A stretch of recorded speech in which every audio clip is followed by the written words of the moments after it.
Hi, welcome to Wild Women Wednesday.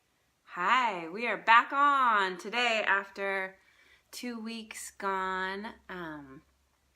And I am so excited to talk with you about boundaries. But first, a few things. Let me get this going live in the Wild Revolution. It'll take just a minute. Thank you for your patience. And then we're going to dive in to one of my favorite subjects.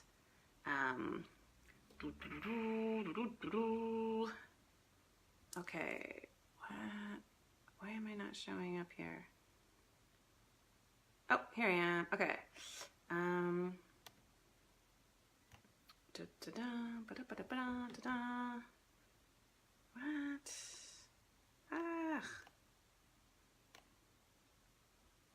What? Okay. Hold on. This is not working. Okay. La la la la la la la. Okay, there's that, and then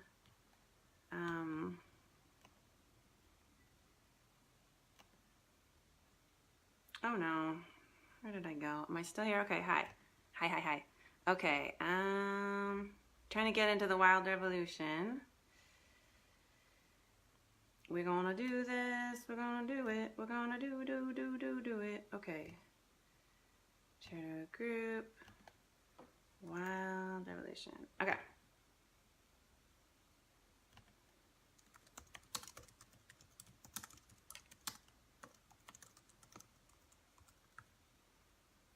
Okay.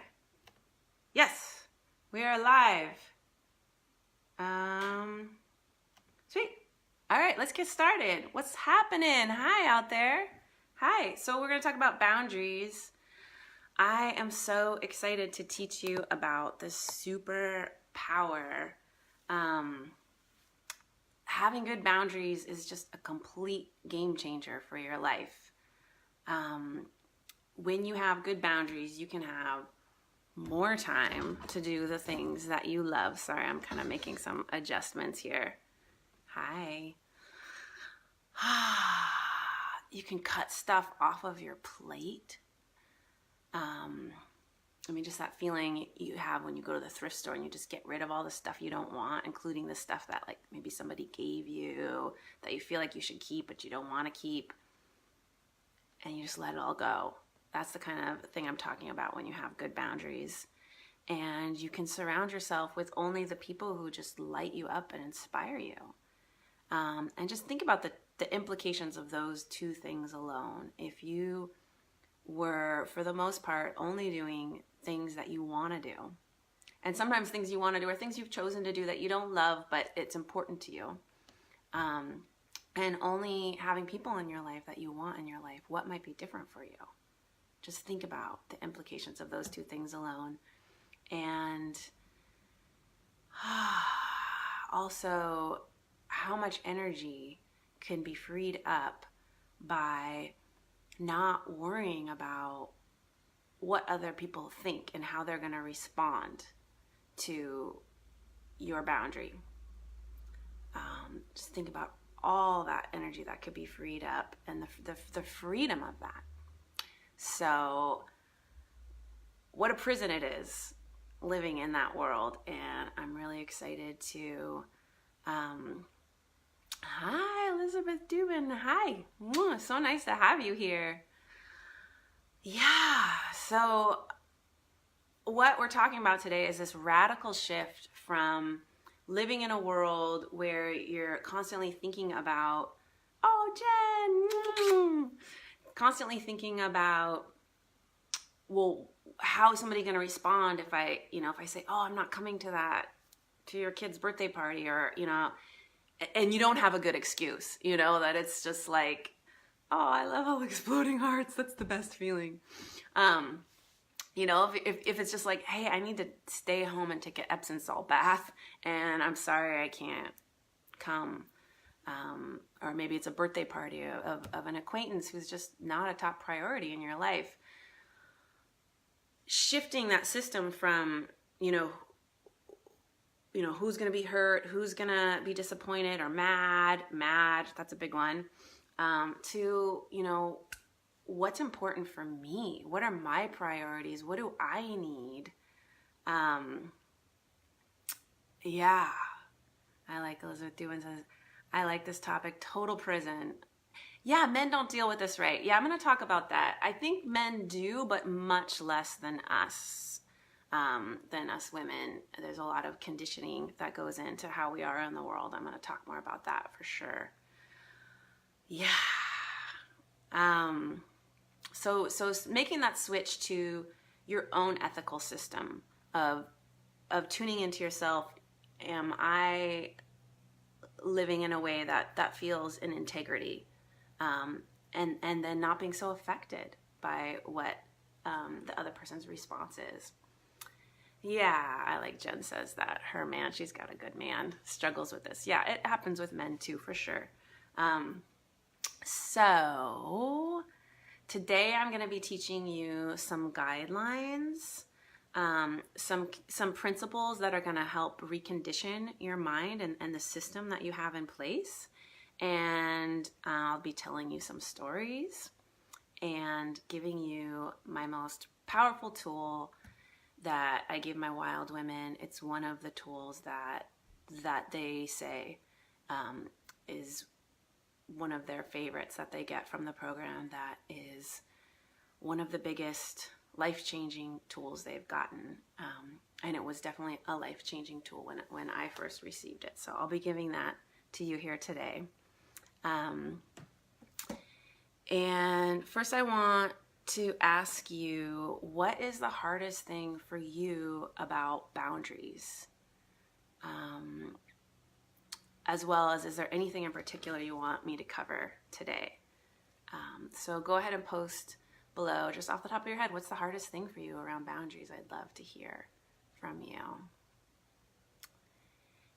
And while you're doing that, I'm going to start with just a little story from today. It's kind of funny. I did not have time to prep. Somebody's saying they're looking for the Facebook Live, but they can't find it. Ay. Well, hopefully they'll find it.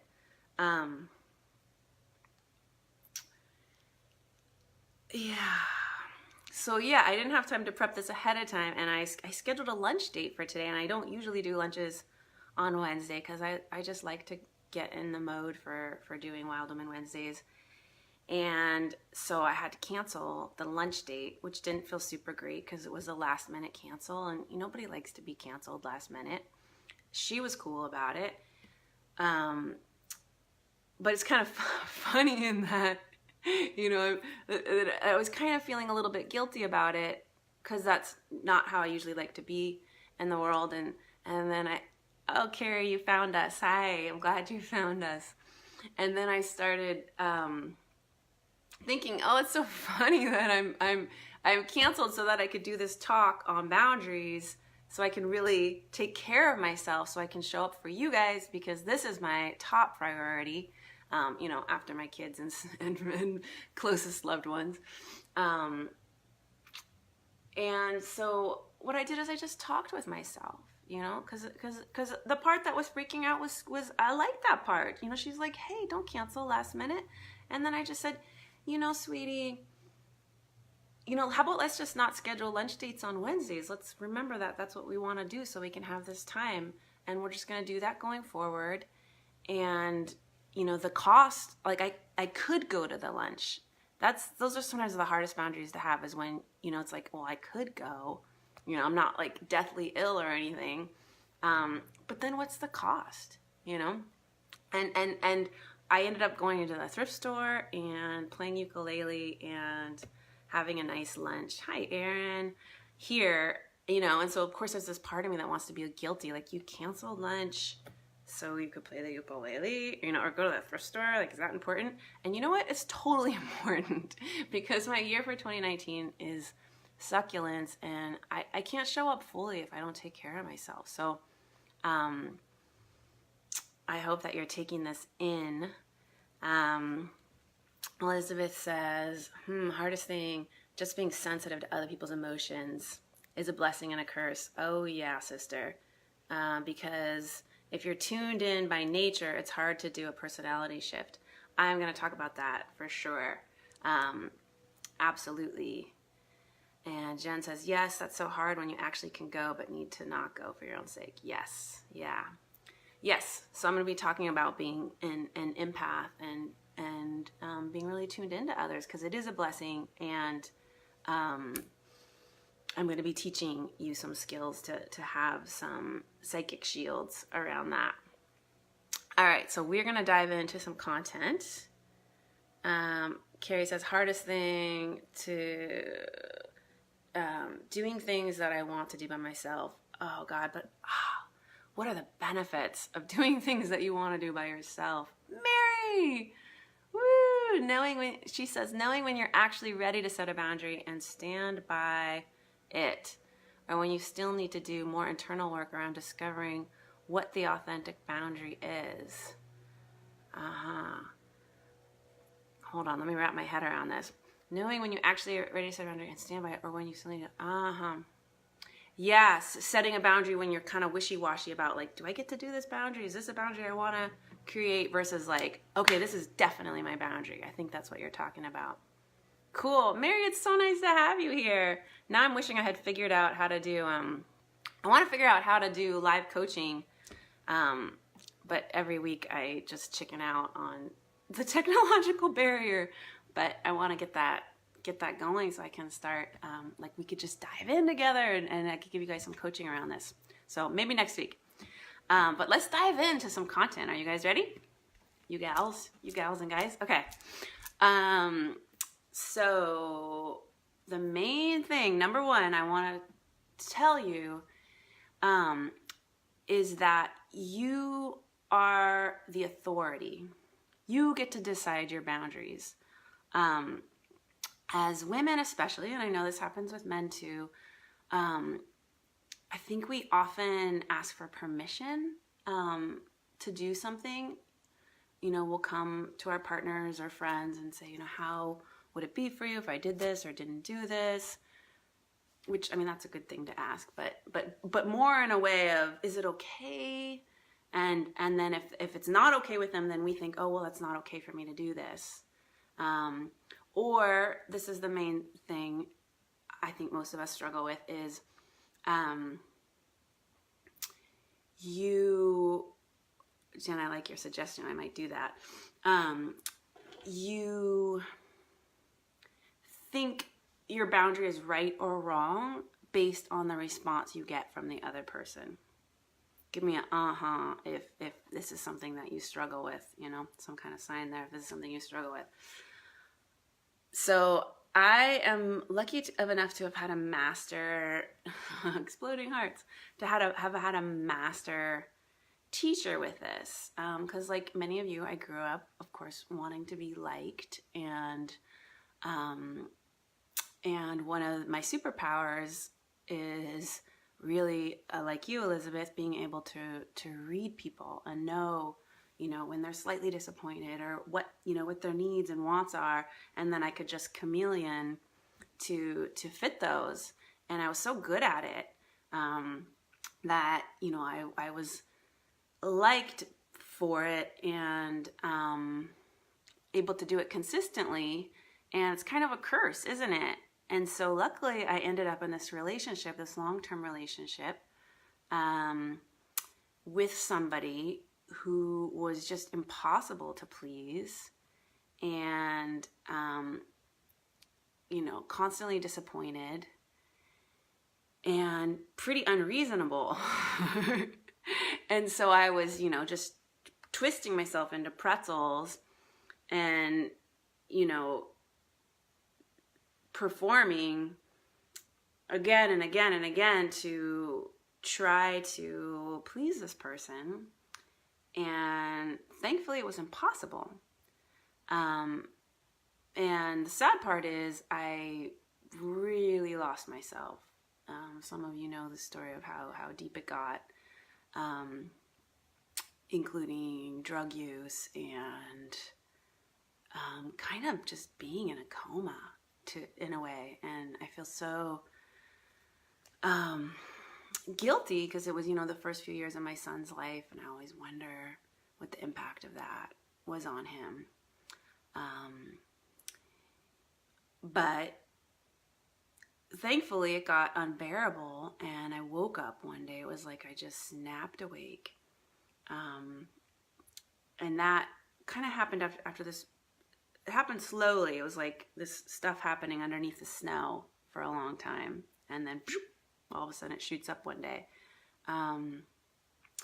Where I started making little boundaries around, for example, I had my best friend since I was 20 lived an hour, 15 minutes away, and this person would freak out every time I went to see her.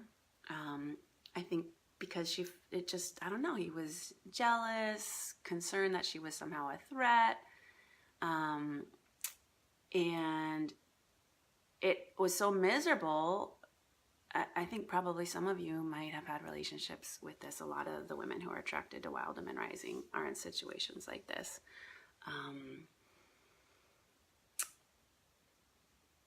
It was so much to deal with coming back from visiting her that, I cut a lot of things out of my life that I shouldn't have because I didn't want to deal with the repercussions.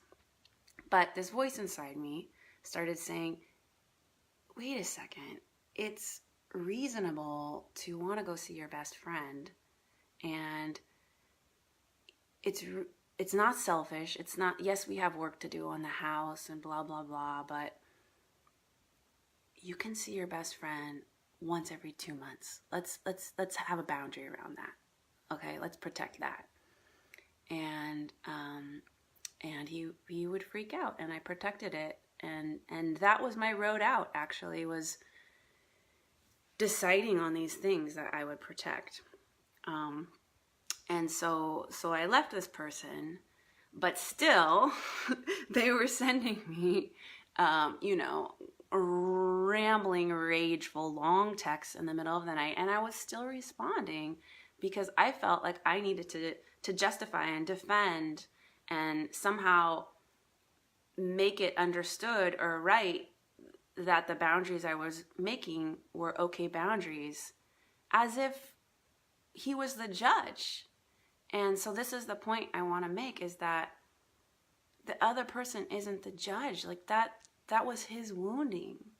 A lot of the partners in these situations who are this way, it's an insecure attachment style. Hey, Shannon, that comes from, their early childhood wounding, and it's not your fault. It's not your responsibility, to prove that your boundary is okay. And so very early on in my new relationship, I met my partner on OkCupid. I think before we had even met, I was writing to him saying, how do you know where to draw a boundary? Yeah. Shannon, it's so nice to have you here. I miss you. So so I was writing to this person who I hadn't met yet. He's super wise. Those of you who know my partner, Leaf. Oh man, talk about a wise man. So, I wanted to find that the guidebook on boundaries, right? Like, what's the appropriate place? Because then I'll know that I can defend my boundary. Like, look, here, it says on page 6, this is an appropriate boundary. I just really wanted to know so I could have that behind me. And this was the game changer for me. He said, you decide, you get to decide. Which, first of all, I was like, oh, shit. I want to be able to have that guideline that I can point to. But think about it. It's up to you. And it has nothing to do with the other person's response. I mean, maybe a little bit you're going to take it into account. Like, oh, my grandmother is going to freak out because she thinks she's all alone in the world. And I know she's going to spin into that story. But she's going to spin into that story. That's her story. That's her responsibility. Yeah. So let me just scroll down here and just see if I'm saying everything I want to say about this. Yeah. So if you weren't afraid about how other people are going to respond, what's a boundary that you would draw just off the top of your head? If that wasn't a concern for you, if you stop taking responsibility for how other people might be triggered or what their story might be about your boundary, and it was just about what feels good and right for you, what's a boundary just off the top of your head that you might draw? Whether it's something you want to cut out of your life, maybe a person you want to cut out of your life, or maybe it's something that you would do, something you want more of. So if something comes to mind, I'd love to hear what it is. Go ahead and type it in below. And are you ready for my ninja boundary skill? Are you ready? Are you ready? So this totally rocked my world. And it's something that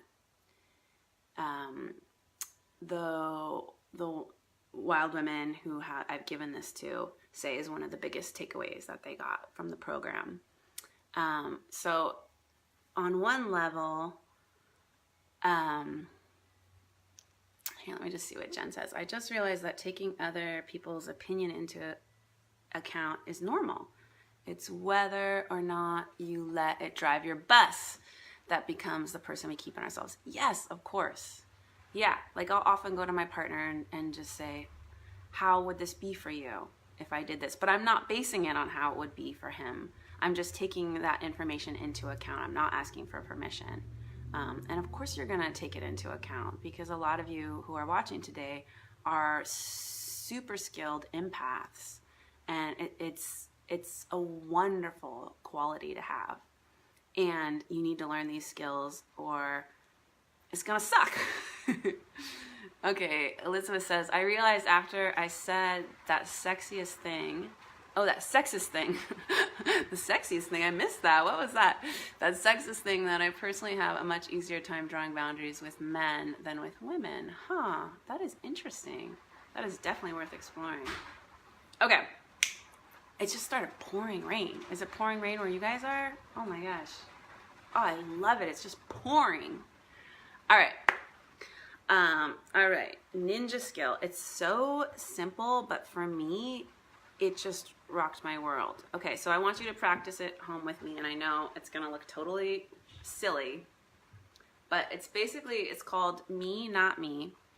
And, but if you're an empath, it might be earth-shattering for you too. So you just go,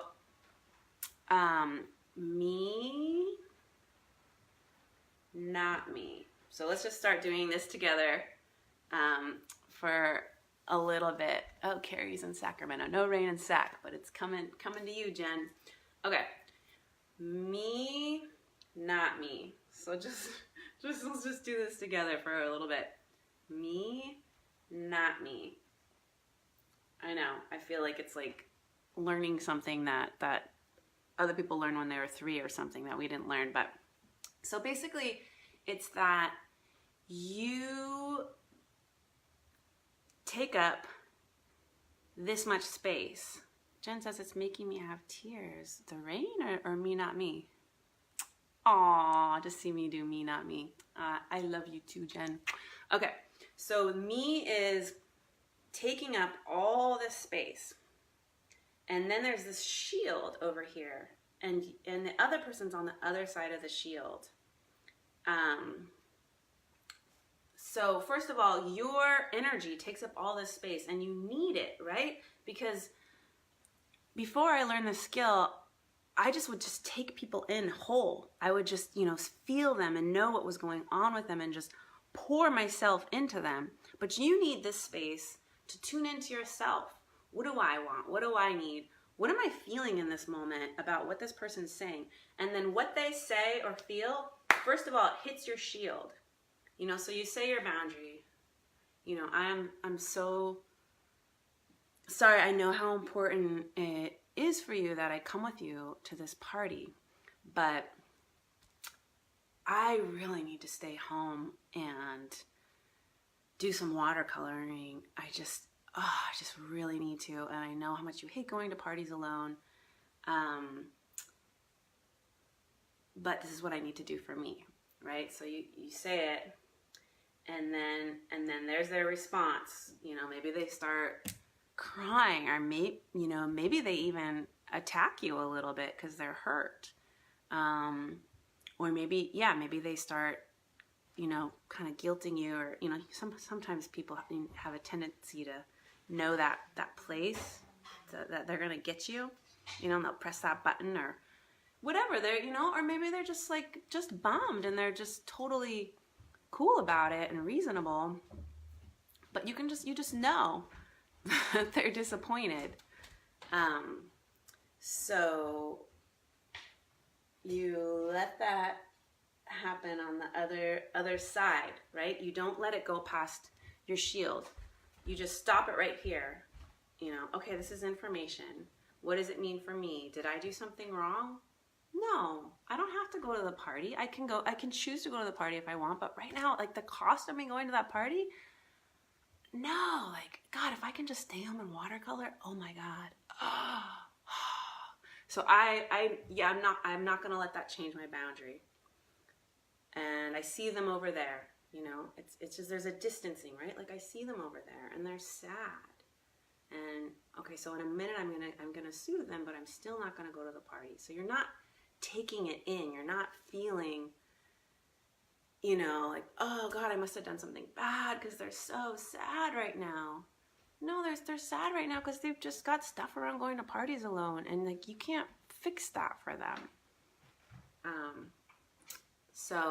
So when you're setting your boundaries, I just imagine this psychic shield, and in Wild Womanizing, we just practice it. It's really, I mean, when I learned it, I was just like, whoa, whoa, whoa, whoa, over and over again. And I had to practice it, and then practice it while you're saying the thing, and then have your partner, react, and then practice not taking it in. So that's my ninja skill. Oh, Jen. Wow, I need to stay home. Yes. I know. Isn't it sometimes it's so radical to just say I need to stay home and do this thing? Yeah. Yeah, over a break I was supposed to go with my partner to go visit with his family, and I just was so run down, and it was so hard. Partly because I knew that there might be stories around why I wasn't coming, or, that they'd be sad or hurt, but I just needed to stay home. So I stayed home with my son, and we just played 4 games of Clue and watched a movie, and oh my God, it was amazing. So I'm just such a fan of taking care of yourself, and so much good can come out of that. Yeah. Oh, I love that you channel me, Jen. It often helps me set good boundaries to know, what would I tell my wild women to do? So, finally, the last thing I want to say is it's up to you to enforce your boundaries. So I'm going to do a little 7th inning stretch here. I recommend you guys do the same. Oh, a little stretch. Okay. Yeah, it's up to you to enforce your boundaries. Some of you have heard the story.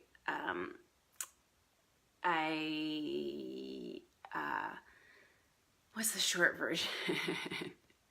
Okay, the short version is I got into grad school having done no official psychology work, and luckily the school that I went to was able to look at just my life path and see how it was a perfect training.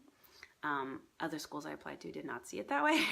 But so then my first year, I was trying to buff up my CV, and I was just all over the Bay Area on the BART train on my bicycle, working with kids with autism and working with children who'd been sexually abused, and then on Tuesday, I was going to work on the suicide hotline. And so this is 28-year-old me working on the suicide hotline. And talk about master teachers. These, there's people who are in crisis and have never called the suicide hotline before. And maybe some of you have worked on a suicide hotline. There's the regulars. And they're just, some of them are frankly hard people to be with, and they call the suicide hotline because they're very lonely, because it's hard for them to keep people in their lives. There are some people like this who routinely call the suicide hotline. I know it sounds crass, but those of you who've worked at a suicide hotline might know what I'm talking about, as well as the prank callers, which that's a whole nother topic. But so it's super hard to get off the phone with them.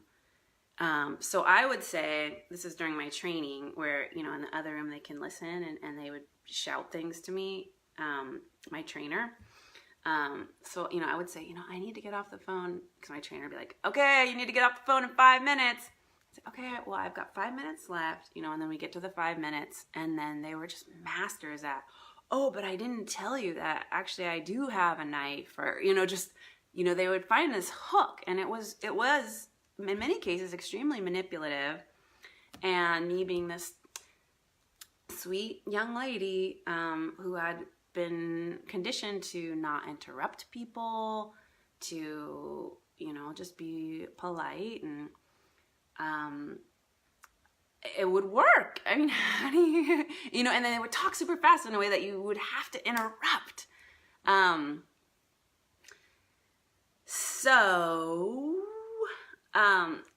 So I had this great trainer. He was all just like covered in tattoos, used to lead river rafting trips, and, was a recovered alcoholic. And having grown up around a bunch of hippies in Marin, I hadn't encountered someone so crass before. And so I always have his voice in my head. He would shout from the other room and just say, hang up the phone, Flory. You said you were going to hang up. Now hang up. And so it's on you. So if you say the boundary, it's tempting when somebody disrespects it to just be like, what a freaking asshole. I said I was going to leave, and I said, you run into somebody at the co-op or whatever, and you're like, I got to go, my kid's in the car. And they're just like, la, la, la, la, la, blah, blah, blah, I need some love. And you're like, dude, I just told you my kid's in the car. But it's on you. It's really on you to enforce that boundary. So that's what I want to say. And here's my favorite line, which is also a huge game changer for me. Oh my gosh, this line alone. I'm going to stop you right there. I'm going to stop you right there. And then you can say whatever you want to say. I'm going to stop you right there. I really got to go. My kids are in the car. And then you just go. Then you just go. I know it's incredibly hard. We've got this like sweetest homeless guy who comes to the house. Leaf helps him out with paperwork and stuff. But he always is like story about something awful that happened to him. And it's just really not the good kind of story to listen to, because it reinforces a victim story. So I just try to give him love. Oftentimes I'll just be like, hey, here's some oranges for you. I gotta go. And this happened just yesterday. He was drunk and just la la la la la. And I had like 10 minutes to myself, and I said, I love you. I gotta go. Here's some oranges. And then I just closed the door on him, because I had said the boundary several times, and he would launch in again, and then it's just, So, yeah, I'm going to stop you right there. Oh, being able to interrupt people is amazing. Okay. Last thing, I know I'm taking a little bit longer than usual, but the last thing I want to do is invite you. Some of you have signed up already, but on January 26th, we are going to be having the first annual Wild Women Gathering. So it's called The Gathering, and it's my first time doing a 5-hour free workshop. So we are going to be together most of the day. just immersed in, actually the biggest thing we're going to be working on is boundaries with the voices in our heads. Because what's going on in the world out here is going on inside our minds, right? So we're going to be doing some inner characters work with the parts of us that just really don't serve us and finding a way to talk with them in a loving way. Carrie says she just signed up. I think you did. You told me you did. I don't know. Rossi, my assistant Rossi knows. But I hope you can reschedule your client, Jen. Oh my God, it'd be so sad if you weren't there. So it's going to be juicy. Everyone who signed up so far is amazing. And we're going to be going deep, and it's free. It's free. So it's here in Davis. And okay, yeah, let me give you the link to sign up. What do I want to say? Oh, so I just announced it yesterday, and it's 70% full. So if you are interested, grab a spot, bring your friends. It's going to be super fun, super deep, and you're going to get a lot out of it. You, especially, you know, those of you who've been to my 2-hour workshops, just imagine if you more than double that, how deep we can go. And a lot of people who are coming are used to doing this kind of work. So they're just going to go drop right in. And also they've got ninja counseling skills.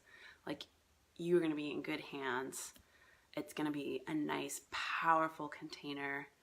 And it's going to be my favorite combination of going deep in and then super duper fun as well.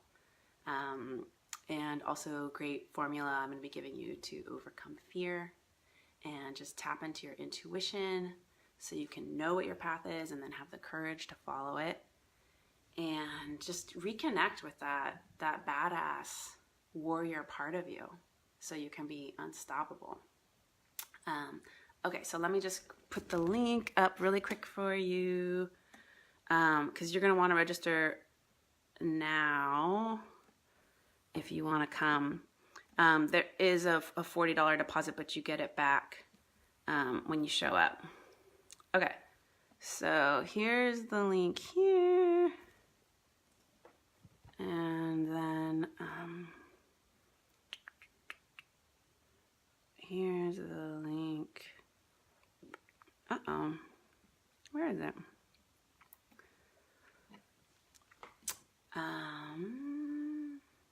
Sorry, it's taking a while to load. I'm going to put it into the Wild Revolution. Bum, ba, bum, ba, bum, ba, bum. Okay, here's the link here. Okay, so I hope to see you guys there, and I'll be back next Wednesday. Not sure what the topic is yet, but thank you so much for being with me today, and yeah, I hope to see you guys in a couple weeks, and or next Wednesday here. All right, I love you. Take care, and go practice these boundaries, because when you think about, like, if women especially had these skills, what a difference it would make if we were doing what we want to be doing with the people we want to be doing, and we weren't wasting precious energy on things that are just, energy sucks, right? A lot of the things that we don't want to do, it's because it doesn't serve people, right? Maybe it assuages them in the moment, but doesn't really serve the greater good. So, I love you too, and like, please go practice this. I think it's going to be amazing if we can just keep doing this more and more. Okay. All right. I'll see you guys next Wednesday, and hopefully on the 26th. Bye.